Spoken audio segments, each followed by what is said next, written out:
¿Te apasionan los crímenes? ¿No puedes parar de leer novela negra? Quédate aquí.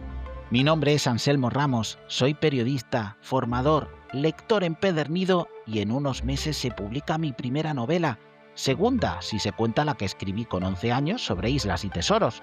Te doy la bienvenida a Crimen y Novela Negra. ¡Arrancamos!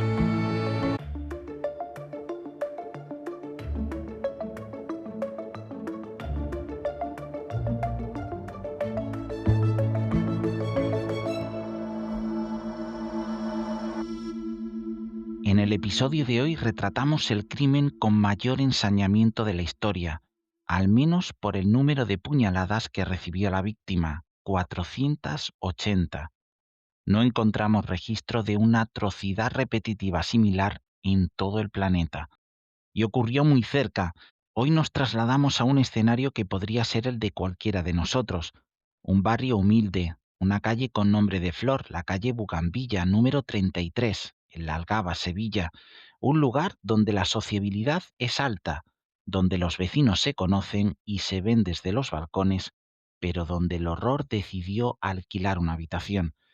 Esta es la historia de una tormenta perfecta, una mezcla de precariedad económica, adicciones y una violencia tan extrema que ha obligado a los expertos a buscar precedentes en los anales más oscuros de la criminología internacional. No es solo un crimen, es el grito de una sociedad que no supo ver lo que ocurría tras la puerta de al lado.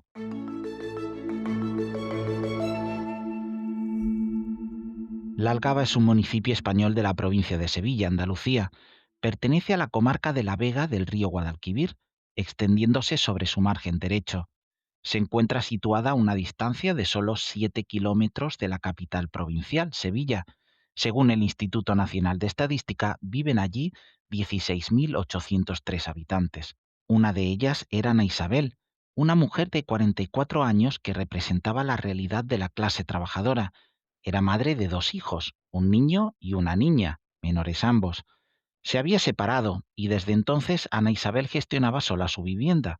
La subida del coste de la vida la empujó a una solución desesperada: alquilar una habitación para poder mantener el bienestar de sus hijos. Necesito el dinero para ellos, decía según las fuentes consultadas a los vecinos que miraban con recelo la entrada de extraños en el bloque.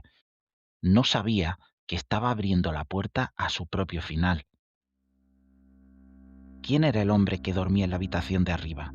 Se trataba de David, de 31 años, natural de Alaurín de la Torre, en Málaga. No era un asesino conocido, carecía de delitos de sangre, pero su vida estaba marcada por las adicciones. Sí constaban 5 infracciones administrativas por consumo de sustancias estupefacientes en la vía pública. David llegó a Sevilla capital un año antes de los hechos buscando un borrón y cuenta nueva. Vivió primero en casa de un amigo al que había conocido en una escuela taller de la localidad malagueña y después se mudó a un piso de la calle Doctor Fedriani hasta que lo echaron del mismo. Después se fue a vivir a la casa de este amigo, pero ya en La Algaba, hasta que en agosto de 2025 Ana Isabel le alquiló una habitación en su vivienda de la calle Bugambilla de este pueblo sevillano. El investigado había estado trabajando en varios negocios de La Algaba, pero desde septiembre trabajaba de camarero en un bar de San Jerónimo, un barrio muy conocido de Sevilla, y pagaba a Ana Isabel unos 250 euros mensuales por el alquiler de la habitación, según desvela el periódico Málaga Hoy. Diversas fuentes consultadas lo retratan como un hombre solitario, pero nadie apreció ninguna señal que advirtiese que se trataba de un volcán en silencio, a punto de entrar en erupción. Y llegamos al Domingo Negro, 14 de diciembre de 2025. Un poco más adelante entraremos en más detalles, ya que conocemos el auto de la jueza de instrucción, pero a las 2 de la tarde David salió de su habitación y bajó al salón, donde se encontraba durmiendo Ana Isabel en el sofá. Se sentó al lado, la despertó, y cuando ella se levantó a coger un monedero que había en una mesa, David la atacó con un cuchillo.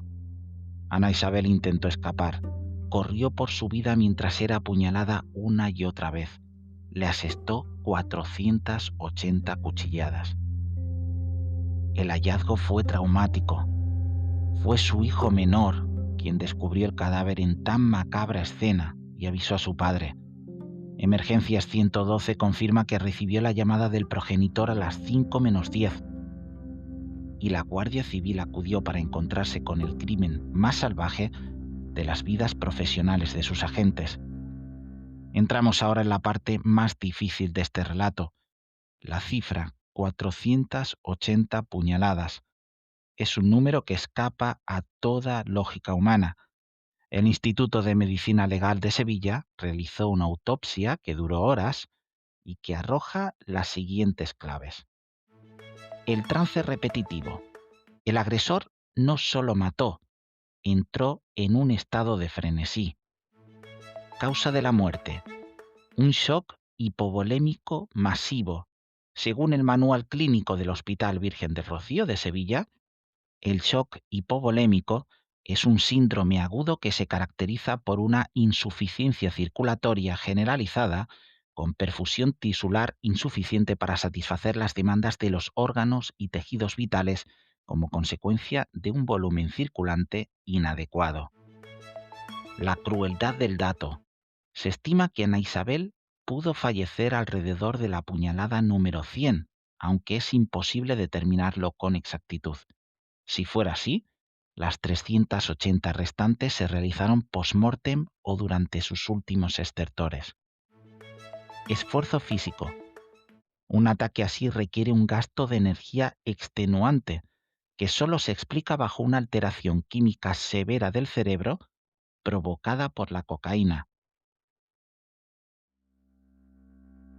Siguiendo el auto de la jueza tras el crimen y según la declaración del investigado cuando vio que Ana Isabel había muerto, entró en pánico, por lo que subió a la planta de arriba, se lavó y se cambió de ropa, marchándose de la casa solo con 4 o 5 porros y su patinete eléctrico. El individuo se marchó por la calle lateral del cuartel de la Guardia Civil de la Algaba en dirección al puente viejo de hierro que cruza el río. Se fue para San Jerónimo, el barrio de Sevilla, y allí dice que intentó suicidarse pero no tuvo valor para hacerlo, y entonces abandonó el patinete en un camino de tierra. También tiró su teléfono entre el Hospital de San Lázaro y San Jerónimo en una zona de matorrales junto a una subestación eléctrica. Cuando se hizo de noche se fue hacia la barriada de Pino Montano en Sevilla, donde dio vueltas y volvió a fumar, buscando un sitio para dormir porque tenía mucho frío. Entró en una obra en construcción y se introdujo en un inodoro portátil donde pasó la noche, hasta que a la mañana siguiente lo echaron los trabajadores de la obra. Luego se fue andando hasta San Jerónimo, deambulando por un parque, y al comenzar a llover se refugió en un techado de unas casas frente a la farmacia de la barriada de la Papachina, donde finalmente entró y le dijo al dependiente que llamaran a la policía porque había cometido un delito y quería entregarse. Cuando una patrulla de la Policía Nacional se presentó en la farmacia y habló con él, reconoció que había matado a su casera con la que vivía en la Algaba. Según los agentes, el presunto asesino aseguró que acabó con su vida por su adicción. Por el consumo de drogas me dio un arrebato y la maté, añadiendo de forma espontánea que la víctima no le había hecho nada. Siempre me cuidó, pero me dio un arrebato y la maté. David acabó su declaración ante la Guardia Civil, a la que la policía cedió el testigo por ser el cuerpo competente, mostrando su completo arrepentimiento. Ana Isabel no merecía este final. Se portó siempre bien conmigo. Yo sí que merezco morir.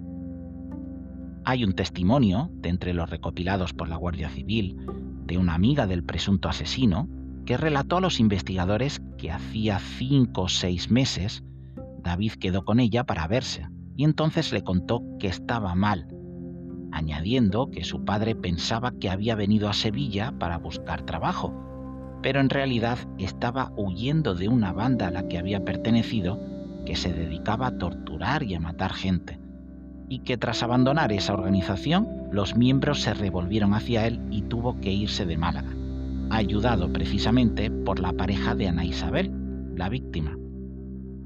Lógicamente, tras la declaración del acusado, el Juzgado de Instrucción número 18 de Sevilla ha decretado prisión provisional, comunicada y sin fianza. Ya desde los momentos inmediatamente posteriores se descartó que se tratara de un crimen de violencia de género en el que existiera una relación sentimental entre agresor y víctima. El delegado del gobierno, Pedro Fernández, informó de que los agentes, tras el hallazgo del cadáver, contactaron con la actual pareja de Ana Isabel, que no se encontraba en el municipio, al igual que el padre de sus hijos, que fue el que llamó al 112 desde otra localidad tras ser alertado por su niño. Por tanto, descartaron rápidamente la implicación de ambos y centraron sus pesquisas en David desde los compases iniciales. Y en efecto, había sido él el responsable de una de las escenas más macabras que se recuerdan, al menos la que registra un mayor ensañamiento. Vamos a leer a continuación qué ocurrió en esa casa de la calle Bugambilla de la Algaba durante ese fatídico 14 de diciembre, y lo hacemos según el relato del propio asesino confeso durante su declaración ante la jueza, que cuenta esto en su auto. Sobre las 14 horas del domingo, el investigado, que asegura que había consumido hachís y cocaína en su habitación, bajó a la planta baja de la vivienda, ubicada en el número 33 de la calle Bugambilla de la Algaba, donde Ana Isabel estaba durmiendo en el sofá del salón. David, ese punto, que había cogido un cuchillo de hoja larga de la cocina, se sentó en el mismo sofá junto a la víctima, despertándola. Cuando Ana Isabel se levantó y fue a coger un monedero que había en una mesa, David la atacó con el cuchillo, que hasta ese momento había escondido entre sus ropas. Las primeras cuchilladas le alcanzaron probablemente la cara, y el sospechoso continuó clavándole repetidamente el cuchillo en el abdomen y en los brazos, pese a las peticiones de clemencia de ella, subraya la instructora. El investigado continuó asestándole puñaladas a Ana Isabel mientras la mujer intentaba escapar hacia un patio trasero de la vivienda, pero no pudo lograrlo porque el individuo la seguía agrediéndola por la espalda hasta que finalmente la alcanzó, la agarró y la llevó por la fuerza hasta un pequeño cuarto de aseo, donde la tiró contra el mueble lavabo. La víctima cayó al suelo boca abajo y el asesino siguió clavándole el cuchillo hasta que finalmente le clavó la hoja con tanta fuerza que le atravesó un pulmón y un riñón. El informe forense cuenta hasta 480 heridas incisas y varios hematomas. No se puede determinar con exactitud cuál le causó la muerte. Según la confesión inicial reflejada en el informe de la Guardia Civil, entregado a la jueza y publicado por varios medios de comunicación, estuvo unos 5 minutos sin parar de acuchillarla. Como ya hemos indicado, el acusado declaró que tenía una buena relación con Ana Isabel, incluso hasta amistad con ella, y explicó que nunca había tenido discusiones a causa de su adicción o las deudas. No obstante, sí reconoció que días atrás había tenido problemas con ella porque se volvió un dejado en cuanto a la limpieza e higiene de su habitación, hasta el punto de que, según el presunto asesino, Ana Isabel le amenazó diciéndole que si no cambiaba los hábitos de higiene, lo echaría de casa el 18 de diciembre. David no le pagaba en algunas ocasiones el arrendamiento, debido a que se gastaba el dinero del sueldo en drogas. Las sustancias estupefacientes se las adquiría precisamente, según su declaración, a la víctima. David estaba continuamente endeudado con Ana Isabel por la compra de la droga, porque todo lo que ganaba en el bar lo destinaba a su compra, y ni siquiera compraba comida, ya que almorzaba en el bar donde trabajaba. De hecho, entre la madrugada del sábado 13 de diciembre hasta las 9 de la mañana del domingo día 14, se producen una serie de conversaciones entre el agresor y la víctima a través de WhatsApp, en las que David le pide drogas fiadas con una insistencia desmesurada y mostrándose ansioso, según refleja el atestado del equipo de homicidios de la Guardia Civil. Esas conversaciones se producen durante toda la noche, a las 00:15 horas, a las 2 de la madrugada, a las 4, a las 6, a las 7, y la última petición de sustancias estupefacientes se produce sobre las 8:20 horas del mismo día del crimen. En esos mensajes, Ana Isabel contestaba diciéndole que podía bajar, como accediendo a vender la droga. precisa el Instituto Armado, según revelan medios como Málaga Hoy.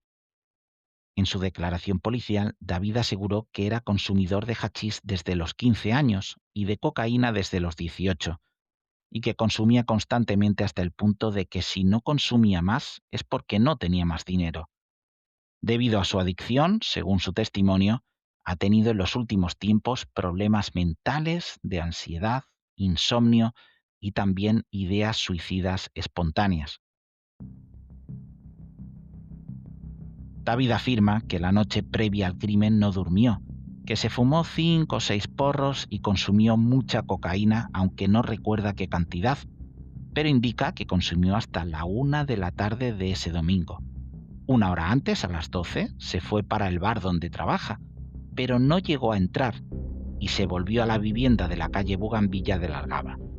Sería las 12:30 y Anabel seguía dormida en el sofá del salón, por lo que la despertó para comprarle más cocaína, en concreto una dosis. Se fue a su cuarto, donde fumó hachís, esnifó cocaína y vio la tele. Luego bajó a las 2 de la tarde y el atroz relato de lo que sucedió ya lo han escuchado. El año 2025 fue el más violento de la historia reciente de Sevilla, con al menos 25 homicidios. Esto supone un récord de crímenes, pues no hay ningún año en toda la serie histórica, el Ministerio de Interior comenzó a publicar estadísticas de criminalidad en el año 2011, con tantas muertes violentas. De hecho, hasta ahora el mayor registro era del año 2016, con 16 homicidios. Y dentro de este récord negro de asesinatos, el que le estamos contando de la Algaba, el que registra el mayor número de puñaladas del que hay constancia en el mundo, al menos que hayamos encontrado. En España recordamos el crimen de Almonte en 2013, donde asesinaron a un padre y su hija con 151 puñaladas y en el que no hay ningún condenado por la justicia aún. Más allá de nuestras fronteras tenemos el caso de Paola Córdoba, que asestó 185 puñaladas a su marido en 2019 tras años de vejaciones sufridas por su parte y la de su hija.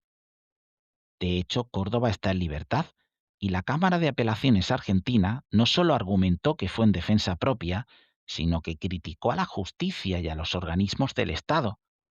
La víctima había interpuesto 7 denuncias previas. Y para concluir llegamos a la parte de las preguntas incómodas. ¿Nadie advirtió de que esto podía ocurrir? Ni mucho menos con la atrocidad con la que se han desarrollado los hechos, pero ¿era posible presagiar que podía pasar algo malo? Una madre de familia con 2 niños pequeños alquiló una habitación de su casa a un tipo con problemas de adicción a las drogas. Eso era Vox Populi. Se sabía por parte de la víctima, pero también de su entorno, de sus allegados, de su pareja, sobre todo del padre de sus hijos, o incluso lo sabían los vecinos de esta pequeña localidad, y nadie hizo nada. Y luego está el sistema en sí, los servicios sociales, por ejemplo. ¿Cómo se puede permitir ese entorno para unos niños? Desgraciadamente hay familias con problemas económicos que les hacen recurrir a cualquier acción, como alquilar habitaciones de sus viviendas. Pero, y aunque la víctima fue ella, con menores de por medio, debería mirarse esto con lupa. Y máxime en un pueblo con un tamaño tan reducido. No es como una ciudad en la que el anonimato puede esconder esos presagios. Y como siempre también luego analizamos la cobertura de los medios de comunicación. Yo mismo en mi tesis doctoral ponía en duda, aunque con referencia al tratamiento de la violencia de género en ese caso, que datos como el número de puñaladas recibidas eran totalmente prescindibles en algunos casos. Subrayo que en algunos, ya que cuando hay un problema estructural como la violencia de género, se requieren un tipo de medidas mediáticas también que no tengo claro que podamos aplicar a este. Y no nos vamos a engañar. En un crimen como este, que rompe cualquier registro, ese dato se convierte en fundamental a la hora de informar. Y así lo estamos haciendo en este mismo podcast, en el que decidí tratar el caso después de que un buen abogado y sobre todo gran amigo me alertó de este crimen y del perfil del autor. Pero al mismo tiempo es necesario también ser consciente del trabajo de cada uno, mirar posibles contradicciones y revisarlo en su caso. Así ya lo admitimos en el primer episodio de Crimen y Novela Negra con el caso de Madeleine McCann, que cubrí en Telecinco, y lo hacemos ahora. En cuanto a la cobertura por parte de la prensa en este caso, vemos que son los medios locales los que se han volcado en mayor medida. En este podcast hemos citado a Diario de Sevilla y Málaga Hoy, por ejemplo, volcado también al ser el asesino confeso de Málaga. Subrayamos que han tenido la información en tiempo real y muy completa, publicando tanto el informe inicial de la Guardia Civil como el auto de la jueza de instrucción. Al tratarse también de un crimen ocurrido en una pequeña localidad sevillana, las fuentes locales, que suponemos muy trabajadas por los periodistas, han dado sus frutos a la hora de acceder a información que en otros casos suponen un mayor esfuerzo periodístico. En cuanto a la cobertura de medios extranjeros, no hemos hallado una resonancia de acuerdo a lo que se podía esperar por la crudeza del asesinato, sobre todo en la prensa más sensacionalista. Hasta aquí el relato de un crimen que ha estremecido la época navideña que acaba de finalizar. El asesino confeso está detenido a la espera de juicio. Contaremos cómo se desarrolla y hay un detalle que puede asustar. En otros casos, el consumo de estupefacientes, la enajenación mental, son utilizados como posibles reductores de condena. Seguiremos con atención este caso. Y para concluir, solo deseamos el mayor de los apoyos psicológico, institucional, con seguimiento continuo a lo largo de los años, para ese niño de 10 años que descubrió el cadáver de su madre en una escena dantesca que no se olvida.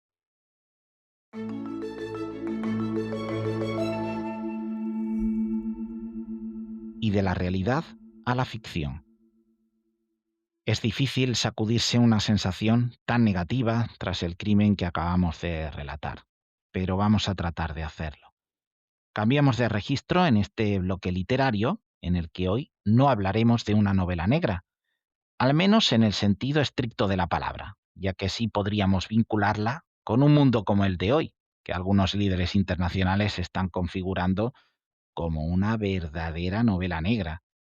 La noche de Reyes publicamos un artículo en Substack. Tienes el enlace al blog en la información general de este podcast y lo dejaré también en comentarios. O vaya, buscando en Google por Substack, se escribe así, Anselmo Ramos, te sale también. El caso es que en ese artículo imaginamos que en lugar del merecidísimo carbón para Trump, Netanyahu, Putin y Kim Jong-un, reciben de los Reyes Magos un libro cada uno. Y en este caso vamos a reseñar el que sus majestades de Oriente le dejaron a Putin, El mago del Kremlin, de Giuliano da Empoli. Este autor lo ha leído con fruición y asoma la valentía con la que Giuliano da Empoli retrata el centro de poder que dirige Putin con mano férrea y asesina. Se trata, como se lee en la propia sinopsis del libro, de una magnífica meditación sobre el poder y la fascinación por el mal y la guerra. Da Empoli es una voz autorizada por su labor como asesor de políticos de primer nivel, como Matteo Renzi en Italia, y acaba además de publicar otro libro que también encajaría con Putin y los otros 3 protagonistas que antes hemos mencionado de este artículo como configuradores de un nuevo mundo, la hora de los depredadores. El mago del Kremlin es ficción, pero como decimos, transpira conocimiento y documentación sobre lo que puede estar sucediendo en un centro de poder como el de Rusia. La pluma de Da Empoli te hace tener la confianza de que además de escritor, está muy cerca de fuentes fidedignas que pueden ayudar a dibujar una aproximación muy certera de cómo se mueve el mundo en las alturas. Leamos un pasaje. Ningún libro escrito por mí estará nunca a la altura del juego del poder. ¿Qué es el poder para usted? Su pregunta es demasiado directa. El poder es como el sol y la muerte. No se les puede mirar de frente. Sobre todo en Rusia. Pero ya que ha venido usted hasta aquí, si tiene un poco de tiempo, me gustaría contarle una historia. Baranov se levantó para servir 2 vasos de whisky de una botella de cristal. Me tendió uno y volvió a sentarse en su sillón de cuero. Me miró fijamente a los ojos, con intensidad, durante unos instantes, y luego posó su mirada sobre su vaso. Mi abuelo era un cazador extraordinario, dijo lentamente. El mago del Kremlin es ficción, pero como decimos, transpira conocimiento y documentación. No es además un libro complicado de leer ni mucho menos. La trama se sigue de manera sencilla y bastante fluida, por la cercanía con el personaje que el lector tiene en todo momento en la cabeza, que es Putin. Recuerda otro libro, patrio en este caso, que es el de Alicia Jiménez Barlet, titulado La Presidenta, en la que tienes en mente en todo momento a Rita Barberá. Y si buscamos compatibilidades a nivel audiovisual, recuerda la atmósfera y la política que se vive en la serie Borgen, altamente recomendable también. Y ya que hablamos de pantallas, en cine se estrenó en el año que acabamos de terminar una película protagonizada por Jude Law, basada precisamente en el libro del Mago del Kremlin. No la he visto, ya que me cuesta muchísimo, no sé si os ocurre a vosotros, ver la versión cinematográfica o de serie de un libro que me haya leído antes. Por ello, al menos desde aquí, recomendamos mejor su lectura. Recuerden, El Mago del Kremlin, de Giuliano da Empoli. Y como siempre decimos, si te han entrado ganas de leerla, corre al que seguro que es uno de los sitios más bonitos de tu ciudad o tu pueblo, tu librería favorita. Es un lugar mágico que haces tuyo, lleno de historias que te van a tocar en cuanto abras el mejor objeto del mundo, simplemente un libro. Espero que te haya gustado este nuevo episodio de tu podcast Crimen y Novela Negra. Si es así, puntúalo con 5 estrellas y déjame tu correo electrónico para que te avise de novedades. ¿Cómo hacerlo? Pues o bien visita mi blog en Substack, en la parte de información del podcast tienes el enlace, escríbelo en la casilla de suscripción de la web anselmoramos.es y si no te quieres complicar, escríbeme un correo a mi mail autor@anselmoramos.es. Gracias, gracias y gracias. Nos vemos en el 6º episodio de Crimen y Novela Negra. Hasta entonces, te deseo una vida a todo color, pero lecturas negras, muy negras.